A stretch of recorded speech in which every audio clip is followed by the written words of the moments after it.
భూభారతి రైతుల చుట్టం చెప్పినట్లే బంగాళాఖాతంలోకి ధరణి పీడకల.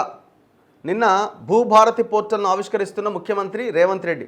చిత్రంలో భట్టి, పొంగులేటి, ప్రసాద్ కుమార్, గుత్తా సుఖేందర్ రెడ్డి. ఇప్పుడు దాదాపు ఈ సాదా బైనామా భూముల రిజిస్ట్రేషన్లు అప్లికేషన్ పెట్టుకున్న దాదాపు 9 లక్షల మంది 9 లక్షల అప్లికేషన్లు పెట్టిన పాపం రైతులు, పేద ప్రజలు. వీళ్ళంతా కాగితాల మీద రాసుకున్న భూములు ఇవన్నీ కూడా దశాబ్దాలుగా వీళ్ళే పొజిషన్లో సాగులో ఉన్నారు, ఆ భూమి కాసులో ఉన్నారు. సో వాటిని ఇమీడియట్గా పరిష్కరించాల్సిన అవసరం ఉంది. ఎంతోమంది రైతులు వాళ్ళ భూములు కోల్పోయారు, వాళ్ళకి తిరిగి ఇప్పించాల్సిన అవసరం ఉంది. అండ్ దాంతోపాటు ధరణిలో ఇంకొక భయంకరమైంది ఏంటంటే అప్లికేషన్ ఫీజు కింద తీసుకున్న డబ్బులు రిటర్న్ ఇవ్వలే. కోట్ల రూపాయలు ములుగుతున్నదట గవర్నమెంట్ దగ్గర. అంత ప్రజల సొమ్మే అది. దాన్ని కూడా రిఫండ్ వెంటనే ఇచ్చేసే ప్రయత్నం చేయండి. భూ వివాదాలు లేని తెలంగాణే మా లక్ష్యం. మేము రెండే క్వశ్చన్స్ అడుగుతున్నాం. భూ వివాదాలు లేని తెలంగాణ లక్ష్యం అంటే ఆల్రెడీ ఉన్న వివాదాలు పోయినట్టు, ఉన్న భూమిని కాపాడినట్టు అన్న లైనా, లేదు ఉన్న భూమి ఉండాలి, పోయిన భూమిని కూడా మేము కాపాడుతాం, తిరిగి ప్రజలకు ఇస్తాం, తిరిగి గవర్నమెంట్కి తీసుకొస్తామని చెప్తున్నారా? దీనికి క్లారిటీ ఇవ్వాల్సిన అవసరం ఉంది. ఎందుకంటే పోయిన భూమి పోయినట్టే అంటే మళ్ళీ కుదరదు. ఇది 1-2 ఎకరాలు, లేకపోతే 5-10 ఎకరాలు, 100-200 ఎకరాలు కాదు, కొన్ని లక్షల ఎకరాల భూమి, గవర్నమెంట్ భూమి, రకరకాల పేర్లతో ఉన్న ప్రభుత్వ భూమి, పేద ప్రజలకు చెందిన భూమి కొల్లగొట్టబడ్డది. మరి దాని సంగతి ఏంది తేల్చాలి కదా. మీరు తేల్చకుండా ఈ భూభారత్ తీసుకొచ్చిన ఉపయోగం లేదు. ఎవరికి ఉపయోగం? ఎవడైతే కబ్జా చేసుకుండో వానికి లీగల్ పొజిషన్ వచ్చేస్తుంది. ఎవడైతే కబ్జా చేసిండో వానికి లీగల్ పొజిషన్ వస్తుంది. వాడు ఇంకా పగడ్బందీగా తయారవుతాడు. వాడి నుంచి భూమిని లాగి పేద ప్రజలకు ఇవ్వండి. అప్పుడు ఈ భూభారతి చట్టం తీసుకొచ్చిన దానికి ఒక అర్థం, పరమార్థం ఉంటుంది. గత రెవెన్యూ సిబ్బందిని దొంగలుగా చూపింది. చట్టాలను చుట్టంగా మార్చి వేల ఎకరాలు కొల్లగొట్టారు. రైతులు అన్నం పెట్టి గౌరవించేలా సమస్యల్ని తీర్చండి. రెవెన్యూ సిబ్బందికి ముఖ్యమంత్రి రేవంత్ రెడ్డి పిలుపు. నా జన్మ ధన్యమైంది. మంత్రి పొంగులేటి శ్రీనివాసరెడ్డి. మీ జన్మ ధన్యమైందని చెప్తున్నారు పొంగులేటి గారు. కొండకల్ తాండాలో 600 ఎకరాల గిరిజన లంబాడీల భూమి, బిలాదాఖలా భూమి ఇలా కొల్లగొట్టబడ్డది. మీ ఆధ్వర్యంలోనే జరుగుతున్నదన్నది అక్కడ కోడై కూస్తుంది సమాజం అంతా. అది ఆపండి. ఇది తీసుకొచ్చిన దాంట్లో నా పాత్ర ఉంది, నా జన్మ ధన్యమైంది అంటారు కదా, ఆడ ఆపండి. ఆడ ఆరాచకాన్ని ఆపండి. రైతులకు అర్థమయ్యే భాషలో చెప్పండి. భూభారతిని సమర్థంగా క్షేత్రస్థాయిగా తీసుకెళ్ళండి.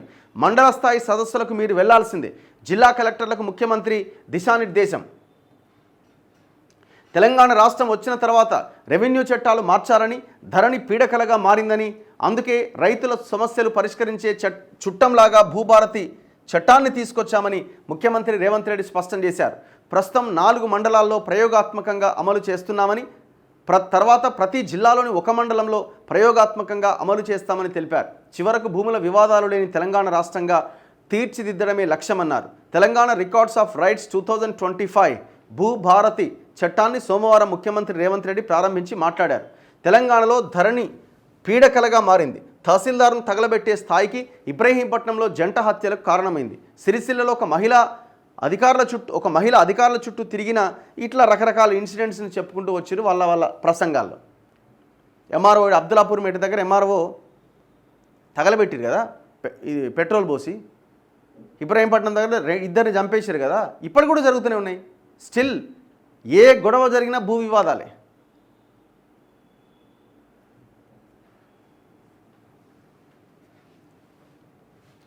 ముంగిట్లో పరిష్కారం. అక్రమంగా పట్టా అయిన ప్రభుత్వ, వక్ఫ్, దేవాదాయ, భూదాన్ భూములకు మోక్షం. హక్కుల రికార్డుల్లో తప్పుల సవరణకు ఛాన్స్. పాస్ పుస్తకాల్లో భూమి పటం. మ్యుటేషన్కు ఎకరానికి 2500, సవరణలకు 1000 రూపాయలు. భూభారతి నిబంధనలతో ఉత్తర్వులు. ఏమేమి ఆప్షన్స్ పెట్టారు ఇందులో అన్నది వీళ్ళు చిన్న బ్రీఫ్ రాశారు. అయ్యో, రాష్ట్రంలో భూమి హక్కుల కష్టాలు తీర్చేలా ధరణి స్థానంలో కొత్త భూ హక్కుల రికార్డును ప్రభుత్వం అమల్లోకి తెచ్చింది. హక్కుల రికార్డులో తప్పుల సవరణలతో పాటుగా అక్రమంగా పట్టా అయిన ప్రభుత్వ భూమి కానీ, భూదాన్ భూమి కానీ, అసైన్ ల్యాండ్స్ కానీ, దేవాదాయ, వక్ఫ్ భూములకు కొత్త చట్టం మోక్షం కల్పించబోతున్నది. భువనగిరి బీఆర్ఎస్ పార్టీ ఆఫీసు దళితుల అసైన్ ల్యాండ్. జనగామలో ఉన్న బీఆర్ఎస్ పార్టీ ఆఫీస్ దళితుల అసైన్ ల్యాండ్.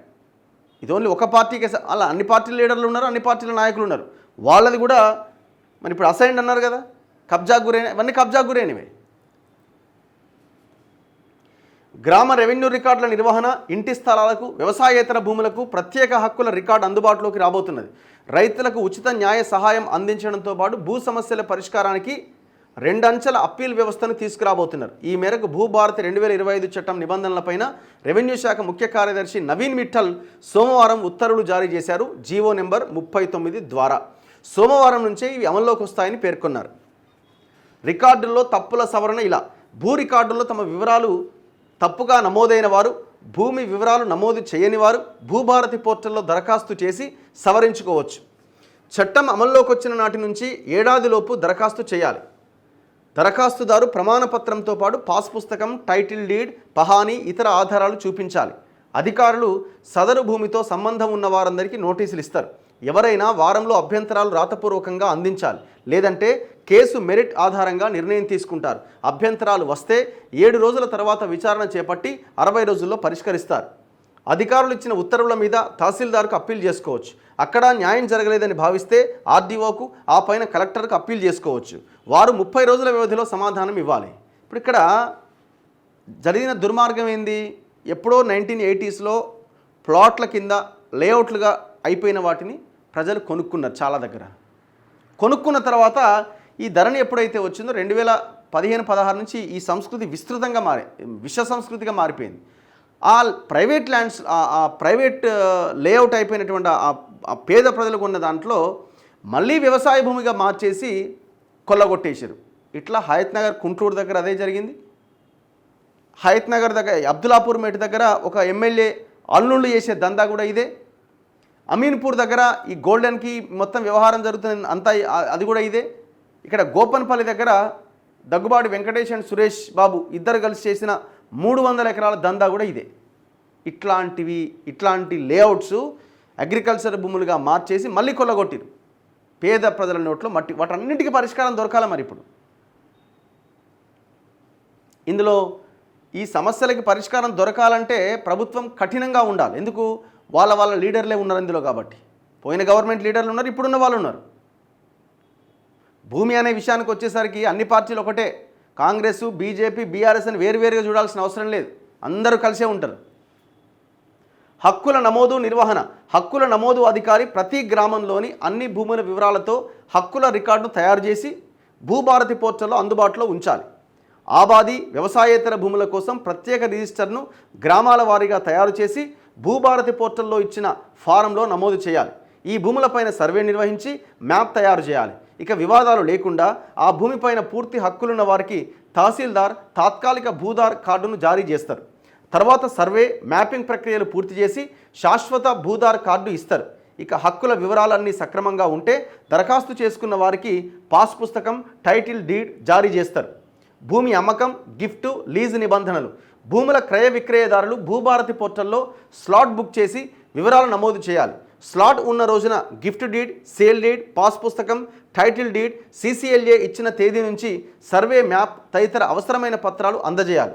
రిజిస్ట్రార్ అవన్నీ పరిశీలించి హక్కుల రికార్డ్స్లోని వివరాలతో సరిపోలుస్తారు. అన్నీ సక్రమంగా ఉంటే రిజిస్ట్రేషన్ అయిపోతుంది. తహసీల్దార్ రికార్డులో కొనుగోలుదారు పేరు చేర్చుతారు. కొత్త పాస్ పుస్తకం ఇస్తారు. ఇట్లా చేస్తామని చెప్తున్నారు. విల్లు, వారసత్వం, మ్యూటేషన్ ఈ ప్రక్రియల కోసం తొలుత పోర్టల్లో దరఖాస్తు చేయాలి. వారసత్వ హక్కుల ఆధారంగా మ్యూటేషన్ కోసం అందరూ వారసులు ప్రమాణపత్రం ఇవ్వాల్సి ఉంటుంది. తండ్రి నుంచి కొడుకులకు పోవాలంటే, వాళ్ళు అమ్మాలంటే మొత్తం అంతా అందరు సంతకాలు పెట్టి పత్రం ఇవ్వాలట. తహసీల్దార్ నోటీసు జారీ చేసి దరఖాస్తుదారు, ఇతర హక్కుదారులకు సమాచారం ఇస్తారు. నోటీసును గ్రామ పంచాయతీ, తహసీల్దార్ కార్యాలయం, ఇతర ప్రముఖ ప్రదేశాల్లో అంటిస్తారు. తర్వాత రికార్డులు పరిశీలించి అవసరమైతే క్షేత్రస్థాయి పరిశీలన చేసి అభ్యంతరాలు పరిశీలించి తగిన ఉత్తర్వులు జారీ చేస్తారు. తహసీల్దార్ 30 రోజుల్లో ఉత్తర్వులు ఇవ్వాలి. లేకపోతే దరఖాస్తుకు ఆమోదం లభించినట్టుగా పరిగణిస్తారు. సవరణల అధికారం వీరికే ఉంటుందట. కొత్త చట్టం ప్రకారం తప్పుల సవరణను ఎవరెవరు చేయాలి అనే దానిపై నిబంధనల్లో స్పష్టత ఇచ్చారట. చేంజెస్ ఎవరు చేయాలా? మిస్ అయిన సర్వే నెంబర్ల నమోదు, భూ విస్తీర్ణంలో హెచ్చుతగ్గుల సవరణ కోసం సదరు భూముల మార్కెట్ విలువ 5 లక్షల లోపు కనుక ఉంటే ఆర్డీఓ స్థాయి అధికారి, ఆ పైన ఉంటే కలెక్టర్ సవరణ చేయాలి. 5 ఎకర్స్ 5 lakhs లోపు అయితే ఆర్డీఓ, ఆ పైన అయితే కలెక్టర్. డిజిటల్ సైన్ మిస్సింగ్ను ఆర్డీఓ స్థాయి అధికారి సవరించవచ్చు. ఆస్తి ఏ తరహాదో నిర్ణయించే అధికారం, సవరించే అధికారం, పట్టాలో ఖాతా నెంబర్ సవరించే అధికారం కలెక్టర్కు మాత్రమే అప్పగించారు. పేరులో తప్పులు వస్తే సవరించేందుకు పట్టా భూమి అయితే ఆర్డీఓ, అసైన్డ్ భూమి అయితే కలెక్టర్కు అధికారం ఉంటుంది. ఏమైనా తప్పులు వచ్చినాయి, పేర్లలో అటు ఇటు ఉన్నది, ఒకవేళ మీది పట్టా ల్యాండ్ అనుకోండి ఆర్డీఓ చేసేస్తాడు, కలెక్టర్ దాకా అవసరం లేదు. ఒకవేళ అది అసైన్ ల్యాండ్ అనుకోండి కలెక్టర్ చేయాల్సి ఉంటుంది. నిషేధిత జాబితాలో ఉండే భూముల విషయంలో కలెక్టర్కే అధికారం కల్పించారు. నాలా నుంచి వ్యవసాయ భూమిగా సవరణ చేసేందుకు చదరపు గజాల్లో విక్రయించే పార్ట్ ల్యాండ్స్ విషయాల్లో అధికారాలను ఆర్డీఓకే కల్పించారు. ఏ సేవకు ఎంత ఫీజు కూడా డిసైడ్ చేశారు. మ్యూటేషన్ లేదా వారసత్వ నమోదు సేవలకు ఎకరానికి 2,500 లేదా గుంటకు ₹62.50. పట్టాదారు పాస్ పుస్తకానికి ₹300. హక్కుల నమోదు సవరణ అప్పీళ్ల కోసం ₹1000. హక్కుల రికార్డ్ నకలు కోసం ₹10. స్లాట్ రీషెడ్యూల్ మొదటిసారి అయితే ఫ్రీ అట. స్లాట్ బుక్ చేసుకున్నారు, దాన్ని రీషెడ్యూల్ చేయాలి, వేరే డేట్కి నీకు ఆ రోజు పని ఉన్నది. ఫస్ట్ అయితే ఫ్రీ అట, రెండోసారి మళ్ళీ చేసుకున్నాం అనుకో 500 కట్టాలన్నట, మళ్ళీ మూడోసారి చేసుకున్నాం అనుకో ₹1000 కట్టాలన్నట. సో ఇట్లా ఈ అంశాలను ఇందులో చేర్చడం జరిగింది. చూడాలి మరి ఎవరు నిర్వహిస్తున్నారు ఈ బాధ్యత? పోయిన గవర్నమెంట్ కేసీఆర్ ఆయన ఎవరు విదేశీ కంపెనీకి ఇచ్చిండు. ఇప్పుడు ఈ భూభారతి పోర్టల్ నిర్వహణ బాధ్యతలను ఎన్ఐసి నుంచి మరో ఏజెన్సీకి అప్పగించే విషయం పైన చర్చ జరుగుతున్నదట. ఎన్ఐసి వద్ద ఆధునిక సాంకేతికతను అందిపుచ్చుకునే వనరులు లేకపోవడంతో ప్రభుత్వం ఈ నిర్ణయానికి వచ్చిందనే చర్చ రెవెన్యూ వర్గాల్లో జరుగుతున్నది. దీనిపై ఇప్పటికే 2 సంస్థలతో సంప్రదింపులు జరిపిరట. వాటిలో ఒకదాన్ని ఎంపిక చేస్తారట. నాకు ఇక్కడ అనుమానం ఏంటంటే ఈ తయారు చేసిన దాంట్లో, అమలు చేయాల్సిన దాంట్లో కల్ప్రిట్సే ఉన్నారండి. విషయం అదే, సమస్య అక్కడే వస్తున్నది. గవర్నమెంట్ ల్యాండ్ని పట్టాభూమిగా మార్చిన నవీన్ మిట్టలే CCLA కమిషనర్గా ఉండి 39 జీవో ఇచ్చిండు. కొండకల్ తాండాలో ఇంకో దగ్గర మొత్తం భూముల కబ్జాల్లో మునిగిపోయిన రెవెన్యూ మంత్రి మొత్తం వ్యవస్థకి ఇన్ఛార్జిగా ఉన్నాడు. ఏంది అన్నది మనం భవిష్యత్తులో చూడాలి, ఎట్లా జరుగుతుంది ఏందన్నది. సమస్య ఇక్కడే కదా వస్తున్నది. యాక్చువల్ సమస్య ఇక్కడ ఉన్నది.